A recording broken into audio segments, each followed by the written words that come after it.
सुप्रभात बच्चों। हिंदी की कक्षा में एक बार फिर से आप सबका बहुत बहुत स्वागत है। आज हम पढ़ेंगे पाठ नंबर 10 जिसका नाम है जेब खर्च के 2 रुपये। आइए बच्चों इसे पढ़ते हैं। जेब खर्च के 2 रुपये। इसे पढ़ने से पहले देखिए जरा, जेब खर्च के जो 2 रुपये कहानी है वह मूल चीनी कथा से अनुदित है। मतलब बच्चों यह कहानी जो है ये चीन की है, जो चीनी भाषा में लिखी गई होगी वहां से अनुदित की गई है, जिसमें एक गरीब माँ अपने नन्हे मेई, जो कि मेई कहते हैं बच्चों बेटे को, जो जेब खर्च के लिए रोज 2 रुपये देती थी, नन्हा में ही उन रुपयों को सुरक्षित जगह पर छिपा कर किस प्रकार सदुपयोग करता है, आइए इस कहानी में पढ़ते हैं। एक बात याद रखिए बच्चों, इसमें कुछ बातें ज्ञान की दी गई हैं, जैसे कि बचत भविष्य की कमाई है, हमें बचत करनी चाहिए, ये हमारी भविष्य की कमाई कहलाती है। ये बात कही है मयूर वर्मा ने।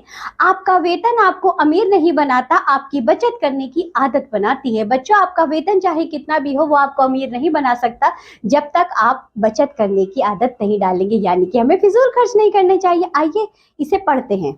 2 साल पहले ही नन्हे मेही की माँ ने एक कारखाने में काम पर जाना आरंभ किया। माँ उसे बहुत प्यार करती थी। प्रतिदिन सवेरे माँ जब काम पर जाने के लिए निकलती तो उसे जेब खर्च के लिए 2 रुपये देती थी। पहली बार जब उसने माँ से रुपये लिए तो वह मन ही मन सोचने लगा, मैं इन रुपयों से मिठाई और गुब्बारा खरीदूंगा। फिर सोचा, अरे इन्हें बेकार खर्च नहीं करूंगा। माँ कितनी कठिनाई और मेहनत से रुपये कमाती है, मैं इन्हें बचा कर रख लूं तो बाद में काम आएंगे, पर इन्हें किस स्थान पर छिपाना ठीक होगा।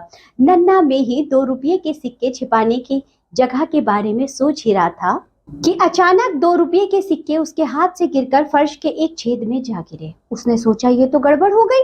फिर उसने अपनी नन्ही उंगली छेद में डालकर सिक्के निकालने का बहुत प्रयास किया, पर सिक्के नहीं निकले क्योंकि छेद बहुत छोटा था।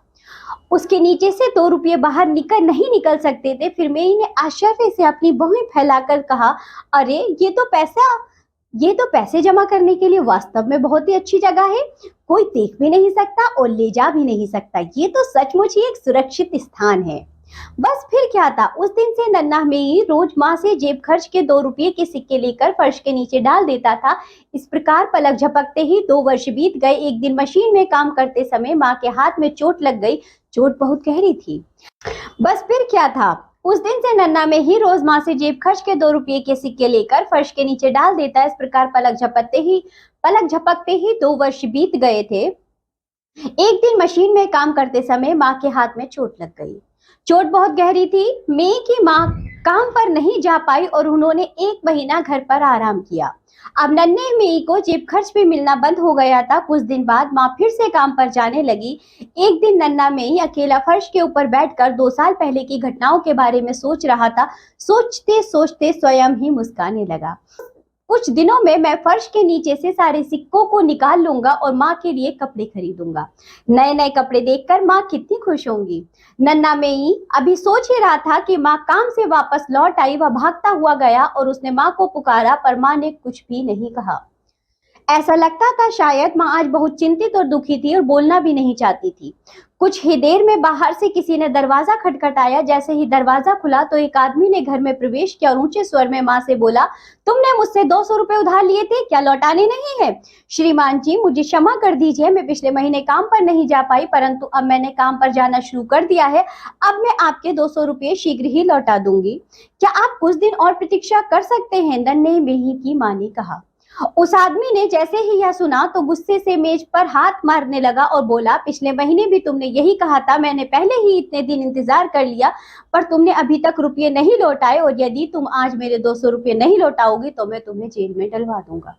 नन्हा मेई उस आदमी को देखकर डर गया था। जब उसे यह मालूम हुआ कि एक बार जब माँ का हाथ मशीन में आ गया था तब इसने ही माँ को रुपये उधार दिए थे। तभी नन्हा मेई धीरे से माँ के पीछे आकर खड़ा हो गया और बोला, माँ मेरे पास पैसे हैं। माँ आश्चर्य से नन्हे मेही को देखकर बोली, तेरे पास कहाँ से आए? नन्हे मेही ने कुछ उत्तर नहीं दिया। उसने जल्दी से जाकर एक छैनी ढूंढी और छैनी से फर्श को 2-3 बार ठोका। फिर लकड़ी के फर्श को खोला और नीचे हाथ डालकर हाथ भर कर सिक्के निकाले और बोला, माँ देखो मेरे पास बहुत सारे रुपए हैं। माँ ने देखा कि वहाँ बहुत सारे सिक्के थे पर उनमें जंग लग चुका था। माँ ने जल्दी से नन्हे बेही की सहायता से सारे सिक्के मेज पर फैला दिए और जल्दी जल्दी गिनने लगी। माँ ने इन पैसों से साहूकार का कर्ज चुका दिया। तब नन्हे बेही ने माँ से कहा, माँ ये सारे तुम्हारे दिए हुए जेब खर्च के रुपए हैं, इन्हें मैं 2 साल से जमा कर रहा था तभी तो आज इतने ज्यादा हो गए हैं। माँ ने नन्हे बेही को गले से लगा लिया और बोली, मेरे अच्छे बच्चे, आज तुमने मुश्किल में मेरी सहायता की है। ऐसा कहते हुए उनकी आंखों से आंसू बहने लगे। ये थी बच्चों एक चीनी कथा जो कि अनुदित की है, यानी कि बच्चों इसका अनुवाद किया है हिंदी में ललिता पांडे ने। तो इस कहानी से हमें क्या सीख मिलती है? इस कहानी से हमें यही सीख मिलती है कि छोटी छोटी बचत बहुत उपयोगी सिद्ध होती है। तो बच्चों इसके साथ हमने सीखा जेब खर्च का सदुपयोग करना, जीवन में पैसे का महत्व जाना, बचत का महत्व जाना, सुखद जीवन के लिए बचत की आवश्यकता जानी और छोटी बचत का उपयोगिता से सिद्ध होना भी जाना। तो चलिए बच्चों ये पाठ होता है यहाँ समाप्त। आप लोग भी बचत करना सीखेंगे। अब हम मिलेंगे आपसे अगली कक्षा में, तब तक के लिए बाय बच्चों।